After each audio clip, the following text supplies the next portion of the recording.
se virar para frente, prestar atenção. Vou ver a live. Eu vou ver aqui mesmo, vou ver que fala aqui. Está vendo? Vou ver agora. Então, na aula de hoje, nós vamos falar sobre a oração do Senhor. Falar sobre o cristianismo, que é a maior religião do planeta. A religião que tem mais de 2 bilhões de fiéis. E essa religião, ela tem como livro sagrado o que? Sabe? A Bíblia. Você sabe como que é dividida a Bíblia? Livros. Bíblia é uma palavra de origem grega, vem de biblos, que significa conjunto de livros. A Bíblia evangélica tem 66 livros. A Bíblia católica tem 73 livros. Tem uma diferença entre os dois livros. Ela é dividida também em capítulos, versículos em Antigo e Novo Testamento, Velho e Novo Testamento. No Antigo Testamento da Bíblia evangélica tem 39 livros, da Bíblia católica tem 46 livros. O Novo Testamento de ambas as Bíblias, católica e evangélica, tem o mesmo tanto de livros, são 27 livros.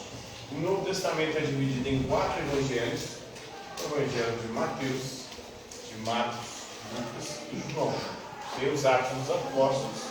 O Evangelho significa boa notícia, boa nova, boa notícia da salvação, que foi trazida ao mundo por Jesus Cristo. Os Atos dos Apóstolos narram as histórias ali daqueles que foram enviados por Jesus Cristo para pregar essa boa nova a todos os povos, essa boa notícia. Um destaque para a figura de Paulo, que não foi um apóstolo direto, porque não foi enviado pessoalmente por Jesus, que era um assassino e perseguidor de cristãos.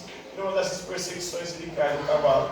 Jesus aparece para ele, cai do cavalo, se persegue, e depois acaba se convertendo ao cristianismo, se torna o principal responsável pela expansão, pela pregação do cristianismo para os povos gentios, os povos pagãos.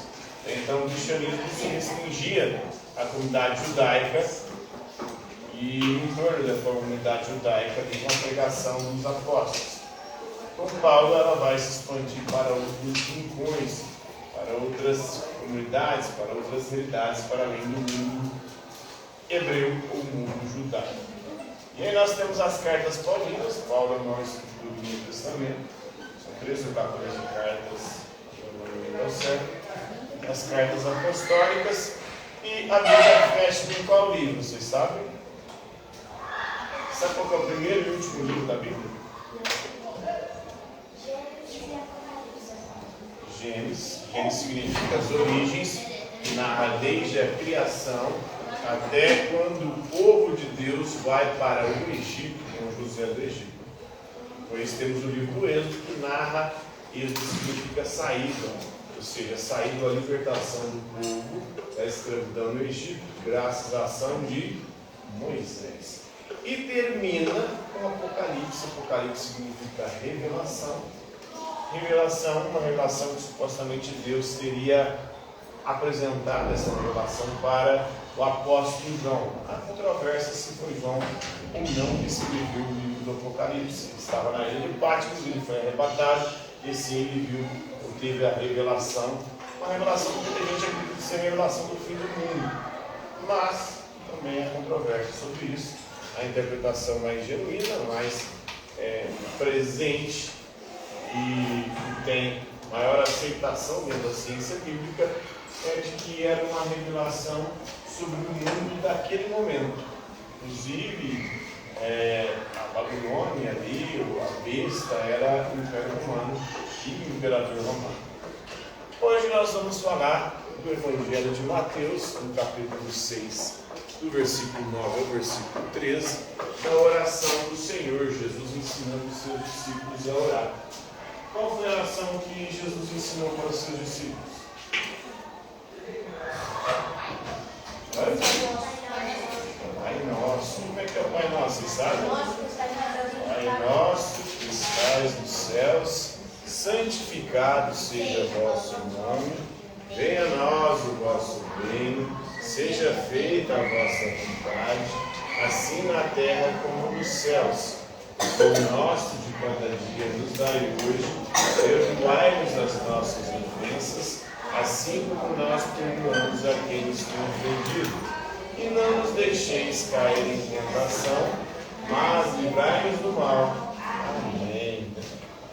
Então vocês orem assim, é o que Jesus disse para os seus discípulos. Essa é a minha oração, a oração que eu ensinei a vocês. Essa oração se encontra também no Evangelho de Lucas, capítulo 11, versículos 2 ao 4. Uma versão reduzida. Na versão de Mateus, há 7 pedidos. Na versão de Lucas, há 5 pedidos. Então são os ensinamentos de Jesus sobre oração. Ele teria ensinado essa oração entre o ano de 27 e 29 depois de Cristo. Segundo o Evangelho de Mateus, no contexto do Sermão da Montanha. Ele está ali no Sermão da Montanha, pregando as bem-aventuranças. Bem-aventurados são aqueles que têm fome e sede de justiça, são os mansos e humildes de coração. Então Jesus vai ali subvertendo a lógica que até então bem-aventurados eram os poderosos.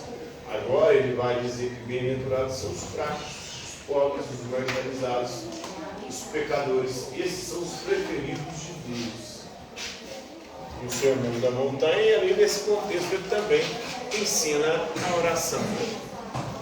Na encosta de um monte na Galiléia. No Evangelho de Lucas diz apenas que Jesus ensinou a oração num determinado lugar que não era no monte ali, né? No Sermão da Montanha. Então Jesus, segundo o Novo Testamento, é um Messias, é um ungido, é um enviado de Deus, é o próprio Filho de Deus encarnado. O Verbo, a palavra de Deus fez carne e habitou entre nós. Então, o Filho de Deus, durante a sua pregação na Galiléia, na Judéia, Jesus que pregou principalmente no entorno de Jerusalém. Ele, na sua busca pelos marginalizados, vai também pregar e fazer a sua atividade missionária na periferia, e não no centro, que era Jerusalém, não na capital, não aonde estava todo o poder da religião judaica. Lá tinha um templo. Inclusive Jesus, quando vai lá e entra no templo, ele fica revoltado, fica puto, sai quebrando, destruindo tudo, dizendo que transformaram a casa de Deus num centro de comércio, profanaram o templo de Deus, transformaram ela em algo para enriquecer os religiosos da época, né? Estavam desculpando a vontade de Deus. Então, junto com Jesus ali no monte, ou onde ele ensinou a oração, estavam os discípulos. Quantos apóstolos foram? 12 apóstolos, né? Qual foi o apóstolo que traiu Jesus? Judas Iscariotes. Em segundo a tradição, ele suicidou, porque ele teria sido enforcado. Ou, uma outra versão, ele teria comprado pelas moedas de ouro do cão. Aí ele foi lá ver o campo, acabou caindo no buraco no campo e morreu. No lugar de entrou Matias, depois nós temos um 14º, que é o Paulo, que cai no cavalo abortivo, né? Mas além dos discípulos dos 12, que representavam as 12 tribos de Israel, os 12 filhos de Jacó, Jacó que é filho de Isaac, Isaac que é filho de Abraão, Abraão que é considerado o pai da fé, o patriarca da religião judaica e hebraica. Né? Então os discípulos de Jesus é um grupo de homens, mas também tinha mulheres, outras mulheres inclusive famosas, a mãe do próprio Jesus, Maria Madalena, outras Marias ali, e outras figuras, Marta. Todos eles eram judeus, hebreus, que viajavam com Jesus para as cidades da região ali da Judéia, enquanto ele pregava na Galiléia também, e espalhava a palavra sobre ele, sobre os seus ensinamentos, dizendo que ele era o Messias, né? E seus ensinamentos após a sua morte, sua paixão, morte e ressurreição. Aconteceu na sexta-feira da paixão. Né?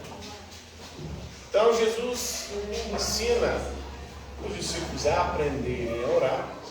Existem diversas traduções do Pai Nosso. O Pai Nosso, que durante a Idade Média era celebrado em latim, ou era orado em latim. Latim foi a primeira tradução, ou a mais famosa, a mais difundida tradução do Pai Nosso, que vem do hebraico. no latim, quem traduziu foi São Jerônimo, o primeiro grande tradutor dos textos em hebraico e em grego para os textos em latim. E no latim é Pater Noster, Ies in Celis, Sanctificetur nomen tuum,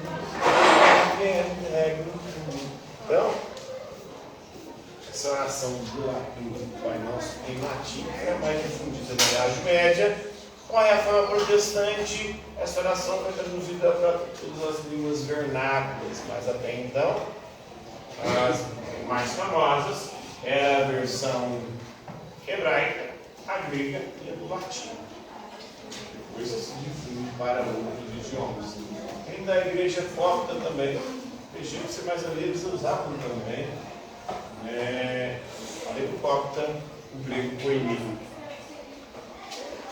Era um grego falado na região do Egito. A oração do Senhor é a mais perfeita das orações.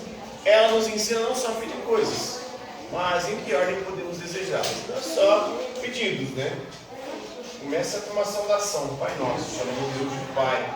E é um Pai que não é só meu, é o Pai de todos nós. Pai Nosso que estás nos céus. Estás no céu não quer dizer que Deus está lá no céu. Está no transcendente, está além desse uma outra realidade diferente dessa realidade material nossa. Por quê? Porque Deus é um ser espiritual.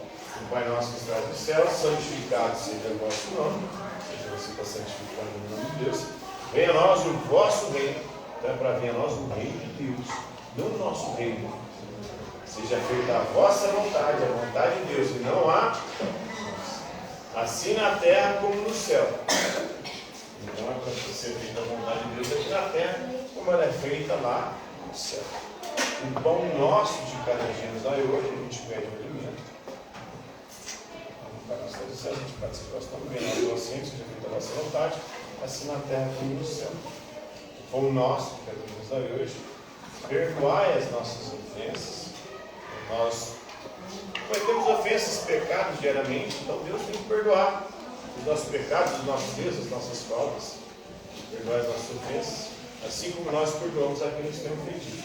Então a gente também, assim como Deus perdoa os nossos pecados, a gente tem que perdoar também os nossos irmãos. Perdoar os nossos pecados, assim como nós perdoamos a quem nos tem ofendido. Perdoar as nossas ofensas. Nós perdemos aqui, não nos deixeis cair em tentação. Nós devemos tentar todos os dias a cometer pecados. O pecado está aí, a gente pode cair. São os 10 mandamentos lá, ou os 7 pecados capitais. Os 10 mandamentos são. Oi? Os 10 mandamentos: amar a Deus sobre todas as coisas, não usar o nome de Deus em vão, guardar o sábado. Honrar pai e mãe, não matar, não roubar, não pecar contra a castidade, não levantar falso testemunho, não mentir, não desejar a mulher do próximo, não desejar as coisas alheias, os 10 mandamentos. Quando você desobedece qualquer coisa dessa, você está cometendo um pecado. Ou tenha soberba, quando você acha melhor que os outros, avareza, quando você faz luxúria, quando você faz coisas relacionadas ao sexo antes do casamento. Soberba, avareza, luxúria, ira. Ira, inclusive, é algo que eu acabei de sentir agora. Vontade de pegar o seu e jogar lá de fora. Desgracei. Então, ira é quando você fica bravo, né? Para voltar, você tem que pedir perdão.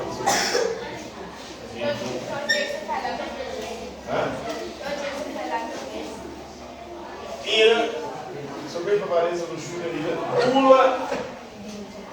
Você quer comer tudo, não deixa nada para os outros, né?